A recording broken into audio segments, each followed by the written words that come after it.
The Subtle Art of Not Giving a Fuck, a deep dive summary. Mark Manson's The Subtle Art of Not Giving a Fuck isn't your typical self-help book. Right from the first page, it flips the genre on its head by telling you that life is not about being positive all the time. In fact, Manson argues that trying to stay positive constantly is part of the problem. Instead, true fulfillment comes from choosing what to care about, and more importantly, what not to care about. The book begins with a core principle. We all have a limited number of things we can care about, or fucks to give, as Manson puts it. The key to a better life isn't about giving more fucks. It's about giving fewer and giving them only to the things that truly matter. This principle sets the tone for the rest of the book, which is filled with no-nonsense wisdom, personal stories, blunt truth bombs, and a surprisingly deep philosophical core. 1. The feedback loop from hell. Manson introduces something called the feedback loop from hell. It's that vicious cycle where you feel bad about feeling bad. For example, you're anxious, and then you feel anxious about being anxious. You're angry and then mad at yourself for being angry. This loop makes people spiral emotionally. Instead of trying to escape these feelings, Manson suggests embracing them. Life is hard. Struggles are natural. Pain is part of existence. The idea that we should be happy all the time is false and harmful. By accepting that negative emotions are normal and even helpful, we stop resisting them and begin to grow. 2. Happiness is a problem. Happiness comes from solving problems, Manson writes, not from avoiding them.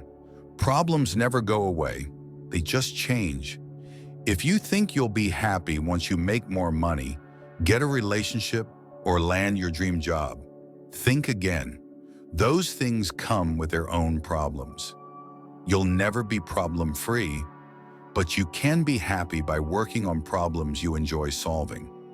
This means choosing better problems. If you're stressed because your startup is growing too fast, that's a much better problem than being stressed because you can't pay rent. Manson doesn't promise a life without stress. He teaches you to seek the right kind of stress, the kind that leads to growth. 3. You are not special. This chapter might sting for some. Manson challenges the special snowflake narrative that's become popular in recent decades. He says, you're not special. I'm not special. Nobody is. We all face challenges. We all fail. We all feel insecure. The danger in believing you're special is that it breeds entitlement.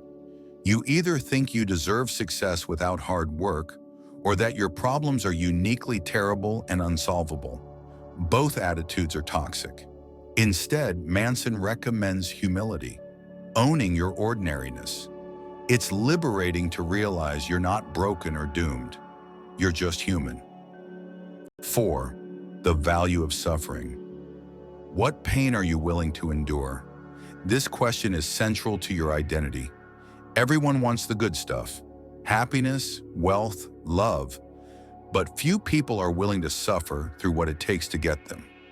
Successful people aren't necessarily the most ambitious or talented. They're the ones who are willing to suffer better than others. Manson talks about how our values shape what we find meaningful and what we're willing to suffer for. If you value popularity, you'll suffer through the stress of managing your image. If you value creativity, you'll suffer through rejection and self-doubt. There is no life without suffering. The only question is, what suffering are you willing to accept? 5. Choosing better values. Values are the filters through which we judge everything. Manson argues that most people adopt poor values without realizing it. These include values like always being right, staying positive, being admired, or being the victim. Poor values are externally driven and out of your control, which leads to constant dissatisfaction. Good values, on the other hand, are reality-based, socially constructive, and immediate and controllable.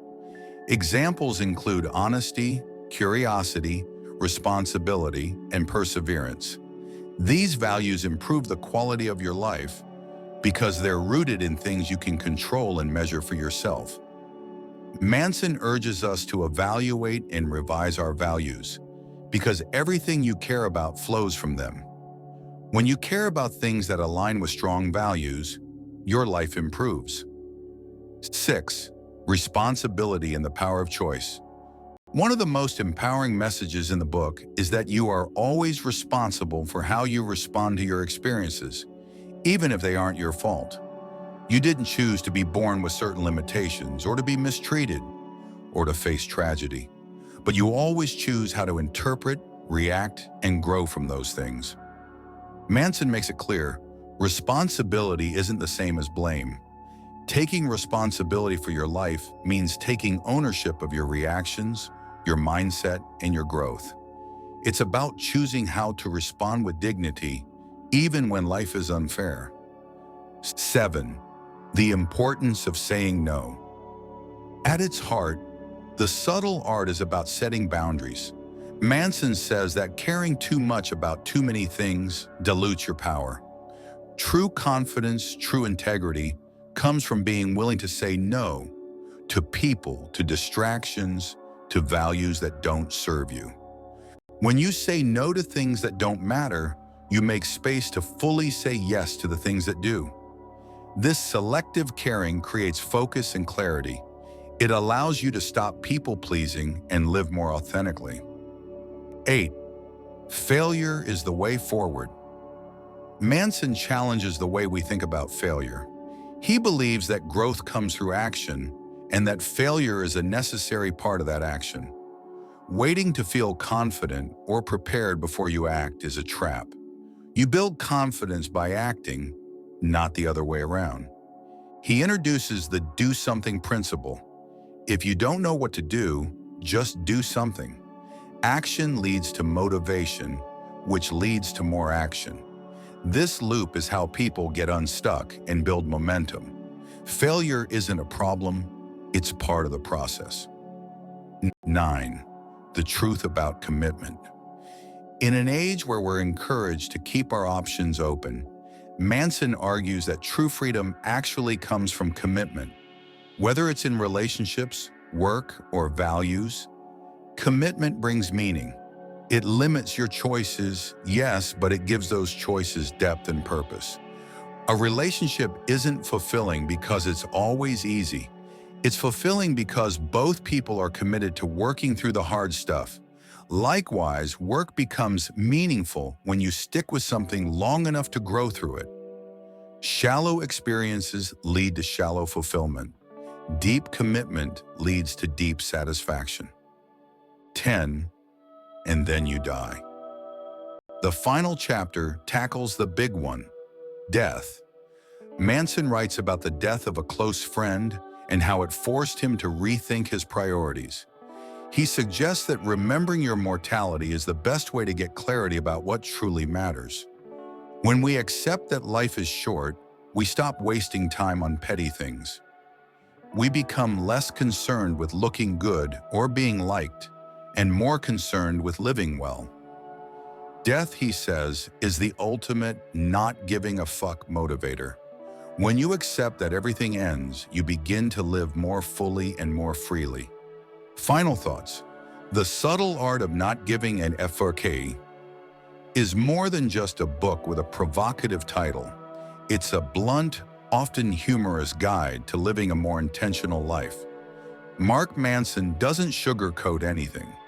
Instead, he offers a refreshing, grounded alternative to toxic positivity and unrealistic expectations. The main takeaway is this: you can't care about everything, and trying to will only leave you exhausted, anxious, and unhappy. Instead, learn to care deeply about fewer things, the ones that truly matter to you. Choose your values wisely, take responsibility for your choices, embrace your flaws, and focus your energy on what actually improves your life. This book isn't about being indifferent. It's about choosing what you give a fuck about. And once you do that, your life becomes clearer, lighter, and more meaningful.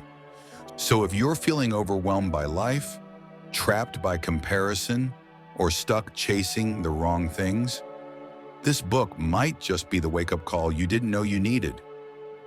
Thank you for listening. For more such videos, please like, share, and subscribe to the channel.